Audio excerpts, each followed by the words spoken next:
Hai, welcome to Artocles. Sepertinya Jakarta mulai dilanda hujan mengikuti kota-kota lain yang ada di Sumatera. Nggak apa-apalah, biar ada adem, soalnya kemarin-marin panas terus tiap kali keluar rumah. Asalkan jangan sampai banjir.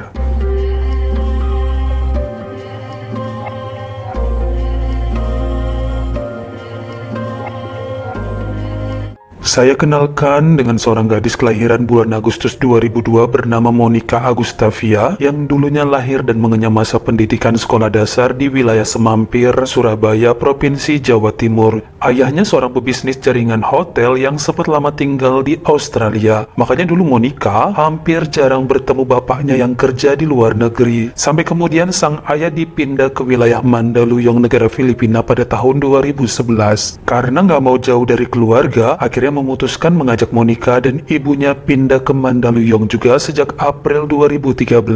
Dalam proses selanjutnya diuruslah segala dokumen yang akhirnya membuat keluarga mereka menjadi warga negara Filipina secara bertahap. Namun sangat disayangkan terjadi musibah di saat ayahnya bersengketa dengan seorang pebisnis kertas dari Surabaya, dikejar sampai ke Mandaluyong karena permasalahannya sangat serius. Penyelesaian dilakukan oleh orang tuanya di Surabaya, di mana Monica kemudian dititipkan sementara pada seorang rekanan bapaknya di Filipina. Kasus bapaknya lumayan rame, berpindah dari Surabaya ke Jakarta, di mana pada tahun 2017 nyawa ibunya Monica dihabisi oleh lawan bisnis sang ayah. Sementara bapaknya sempat dipenjara selama 7 bulan.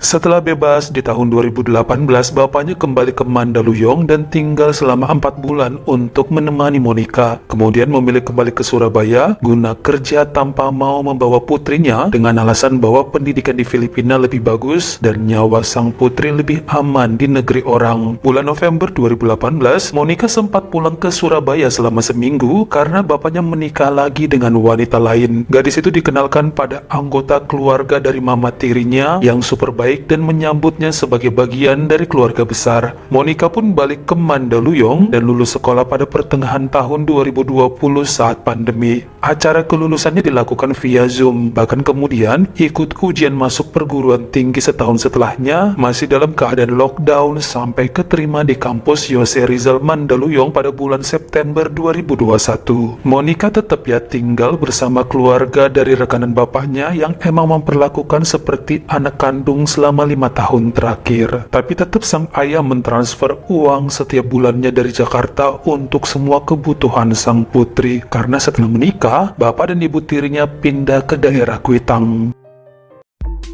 Sebelum dilanjut, saya ngiklan sebentar aja boleh ya, jangan marah-marah dulu. Mau ngasih tahu kamu tentang channel recommended yang bernama Mabar Kriminal. Serangkaian true crime yang dibalut dengan cara penyajian yang mantap, mampu membius kamu semua untuk mantengin kisahnya sampai akhir. Cerita-cerita dunia kejahatan di luar nalar yang pasti bikin kalian semua geleng kepala. Cara penyampaian kisah yang tersusun rapi ngebuat channel Mabar Kriminal cocok banget untuk jadi salah satu koleksi channel langganan kamu. Nikmati semua video yang nyaman di mata, asik didengar, serta penyampaian yang runut. Habis dari sini, jangan lupa langsung ke channelnya Mabar Kriminal.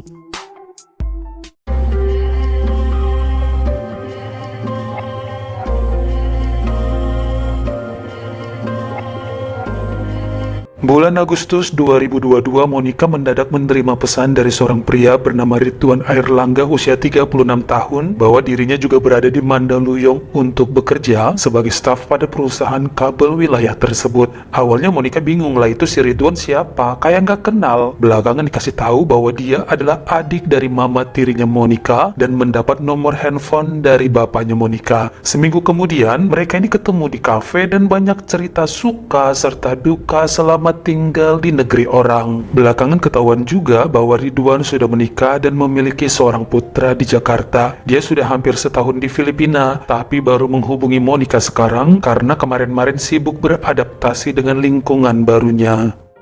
Kehidupan Monica di Filipina sebenarnya nggak terlalu mewah-mewah amat, mengingat bulanan dari bapaknya juga tidak begitu besar. Kayaknya sih mama tirinya terlalu membatasi jumlah transferan sekarang, makanya gadis itu sering jualan online untuk cari tambahan memenuhi kebutuhan kuliahnya. Dia bersama seorang teman bernama Davin Benavente usia 25 tahun membuka usaha jualan baju-baju bekas pre-love secara online yang penghasilannya lumayan lah untuk tidak kelaparan. Hampir tiap hari dagang, bahkan beberapa kali bolos kuliah hanya untuk ngurusin jualannya tersebut. Akhir-akhir ini bahkan bapaknya suka pura-pura lupa transfer uang setelah tahu Monica punya pemasukan sampingan. Makanya tiap kali teleponan, gadis itu ngamuk karena bagaimanapun tanggung jawab ayahnya lah biaya pendidikan. Monica juga sering ribut sama ibu tirinya mengenai pembagian uang yang rasanya tidak adil. Belakangan ketahuan bahwa dia akan punya adik tiri yang masih dalam kandungan. Wah, siap-siap deh bapaknya bakal lupa sama dia.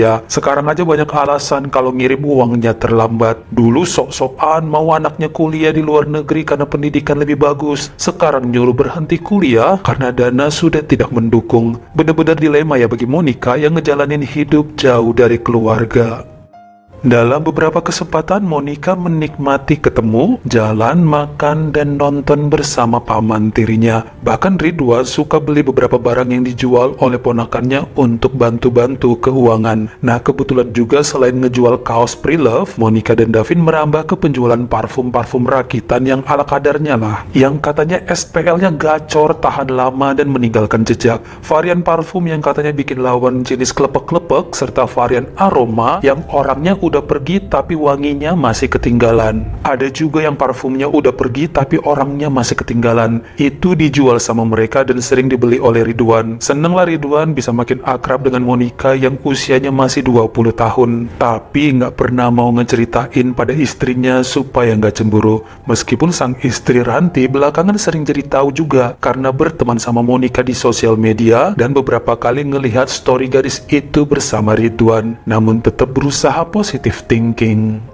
Pertengahan Oktober 2022, Monica coba-coba minta sama pamannya untuk dibeliin iPhone 14 yang baru keluar untuk mempermudah jualan via online dan live dagang yang biasa dilakukan. HP lamanya udah seret, danga-danga, suka nyetrum-nyetrum dan baterainya juga gampang ngedrop. Bahkan gadis itu curhat kepada Ridwan mengenai kondisi keuangannya di mana sang ayah hampir nggak pernah lagi transfer uang kuliah dan duit makan. Kalau nggak dagang mana bisa bertahan hidup sampai sekarang. Itu juga kalau ikhlas yang ngasih iPhone 14-nya, karena Monica nggak mau jadi berhutang sebab nggak bakal bisa ngebayar untuk balikin. Ridwan sempat bilang keuangannya juga ngepas banget karena tanggungannya banyak di Indonesia. Bukan hanya istri dan anak, namun ada adik-adiknya yang masih berharap dari uang transferan untuk pendidikan. Makanya Monica cuma bisa senyum kecut sembari menitikkan air mata di hadapan pamannya. Doain aja semoga ada rezeki di masa mendatang.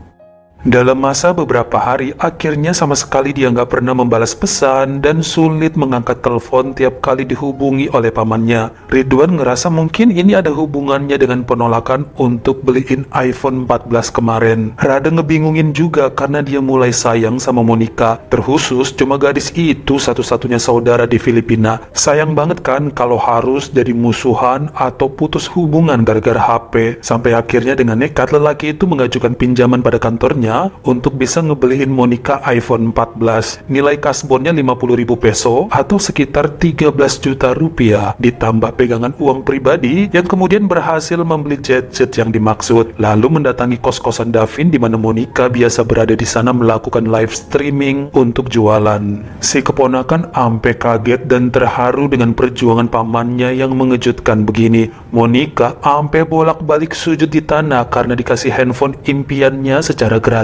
Kemudian sejak awal November 2022, hubungan keduanya kembali akrab. Monica nggak pernah menolak saat sang paman mencubit pipinya, mengecup keningnya, menguyup bibirnya sampai diajakin buat bermesraan. Bahkan dengan ikhlasnya, si Davin menyediakan kasurnya menjadi tempat bagi Monica dan Ridwan untuk melepas segala hasrat yang selama ini dipendam karena sama-sama segan. Sekarang mah udah terbuka aja semua, yang penting iPhone 14 aman, udah di tangan.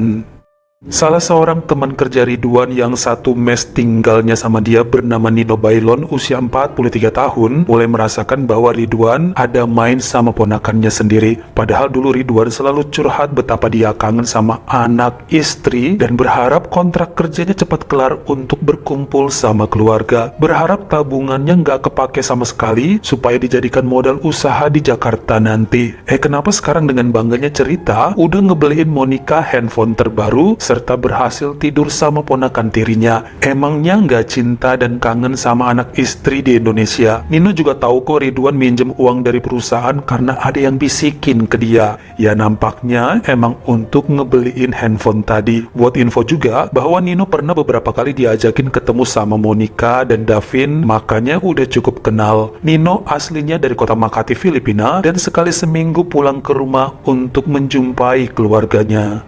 Hal yang mengganjal ini kemudian bikin hati Nino resah karena kasihan pada istrinya Ridwan di Jakarta. Dia yang emang sudah berkawan di sosmed dengan Ranti, lalu mengirim pesan dalam bahasa Inggris diikuti beberapa foto bukti kedekatan Ridwan dan Monica. Ada lagi bukti peminjaman uang dari kantor sebesar 50.000 peso. Mungkin sebagian orang mikir kenapa Nino ini ember banget mulutnya, padahal bukan urusan dan gak merugikan dia juga. Tapi kalau orang yang biasa hidup lurus dan jujur, ngerasa ngeganjel kali ya hatinya melihat sesuatu yang salah terjadi di sekitar. Makanya istrinya Ridwan dengan berani nelpon Nino langsung untuk nanya-nanya banyak hal mengenai semua tindakan suaminya yang bikin emosi jiwa. By the way, Ranti udah lumayan kenal juga sama Nino karena Ridwan beberapa kali video call dari mes sering memperkenalkan lelaki itu.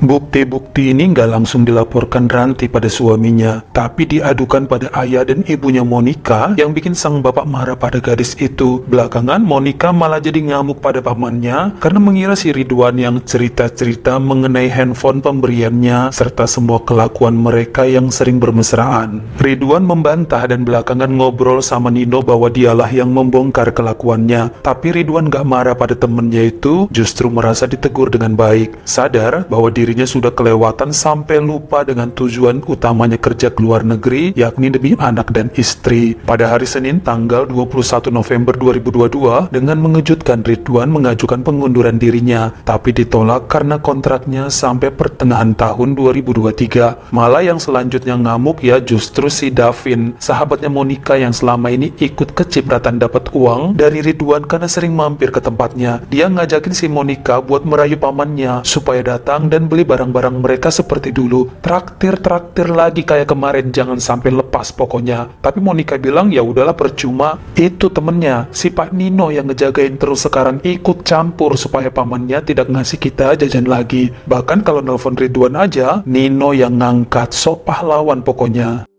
Pada hari Minggu siang tanggal 27 November 2022, ternyata Davin nekat sendirian mencari lokasi mes karyawan milik Ridwan dan berhasil datang ke sana, namun gak ketemu sama lelaki tersebut. Yang ada malahan berjumpa dengan Nino yang langsung dilabrak oleh pemuda itu. Oh, kamu yang namanya Pak Nino yang suka ikut campur sama urusan orang dan mulutnya jeber sampai lapor-lapor ke Indonesia. Sok pahlawan banget ya lu. Saat mau dijawab, malahan Davin langsung menendang kepala Nino, dilanjut mukul muka bapak dua anak tersebut. Nino coba lindungi diri dengan mendorong tubuh Davin, tapi pemuda itu malah menendang perut Nino sekuat tenaga sampai terjungkal mundur ke belakang lalu telentang lemas di atas beberapa pot bunga. Ekor mata Davin kemudian melihat ada 2 buah tabung gas 11 kiloan Solein berwarna biru. Diangkat salah satunya yang ternyata kosong, lalu dipakai buat ngegebukin Pak Nino berulang kali hingga kepala, mata, serta bibirnya mengeluarkan banyak darah.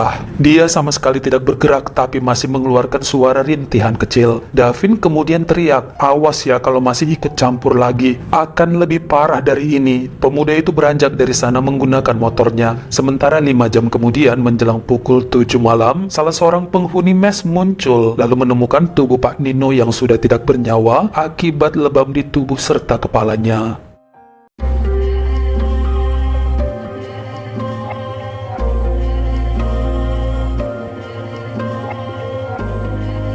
Rumah bagi karyawan tempat kejadian perkara tentu aja memiliki CCTV yang kemudian dengan jelas memperlihatkan menit-menit awal kedatangan Davin dengan motornya ke sana lalu menyerang Pak Nino tanpa ampun. Nino Bailon, lelaki usia 43 yang punya permasalahan dengan kakinya hingga bikin dia sedikit sulit dalam berjalan. Pria asal Makati itu juga memiliki penyakit asma yang menurut dokter menjadi penghalang saat melawan Davin yang jauh lebih bugar dan cekatan dalam bergerak. Saat kejadian di mes tersebut hanya ada dirinya karena beberapa penghuni lain termasuk Ridwan sedang masuk kerja meskipun hari Minggu. Ini yang bikin Ridwan menangis keras karena si Davin kan dendam serta mencari dirinya, kok malah jadi nyerang Nino yang baik hati sampai merenggut nyawanya.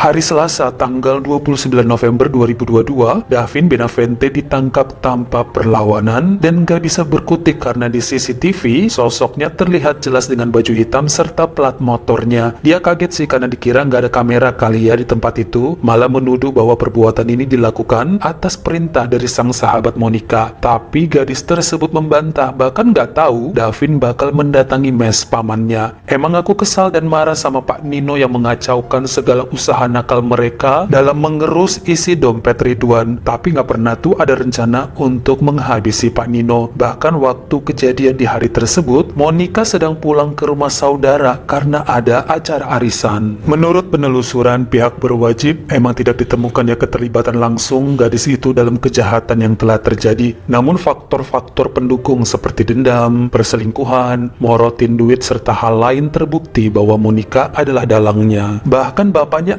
sampai datang dari Indonesia atas panggilan kepolisian untuk memberi dukungan di pengadilan karena bolak-balik Davin bersikuku bahwa semua ini bersumber dari Monica sebagai biang kerok asal muasal timbulnya rencana kejahatan.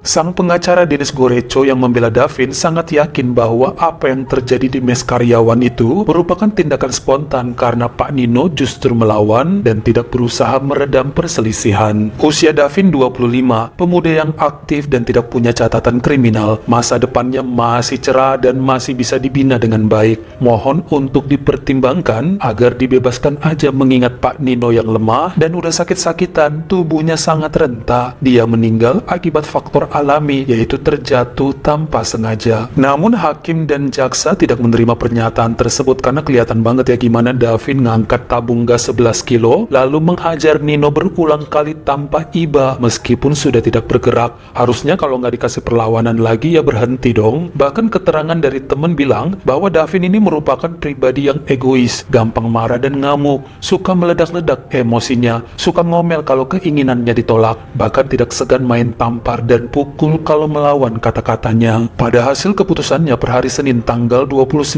Mei 2023, akhirnya hakim di Pengadilan Tinggi Wilayah Mandaluyong menyatakan bahwa Davin Benavente bersalah atas penyerangan yang mengakibatkan nyawa orang lain melayang. Lelaki asal Valenzuela tersebut terkena vonis 25 tahun kurungan dan boleh bebas dengan jaminan setelah menjalani sedikitnya 12 tahun penjara. Sementara Monica kemudian dibebaskan karena tidak terbukti dalam perencanaan kejahatan. Dia memilih tetap tinggal di Filipina meski bapaknya sempat ngajak pulang ke Indonesia. Monica kurang familiar katanya kalau harus balik ke Surabaya atau Jakarta. Sementara setelah kasus ini, malahan Ridwan berhasil pulang ke Indonesia tanpa harus menyelesaikan masa kontrak kerjanya. Bagaimana menurut kamu? Apakah setuju dengan yang dikatakan pengacara bahwa Pak Nino tubuhnya sudah lemah makanya mudah meninggal? Atau emang pukulan tabung gasnya yang bikin dia babak belur sampai meregang nyawa? Kalian komen di bawah. Kalau kamu suka sama video ini, jangan lupa klik like serta tombol share-nya. Buat yang baru pertama kali mampir, atau udah sering mampir nih tapi belum berlangganan, jangan lupa klik dulu tombol subscribe dan juga dinyalain notifikasinya supaya lain kali kalau misalnya saya upload video baru, kamu jadi orang pertama yang tahu.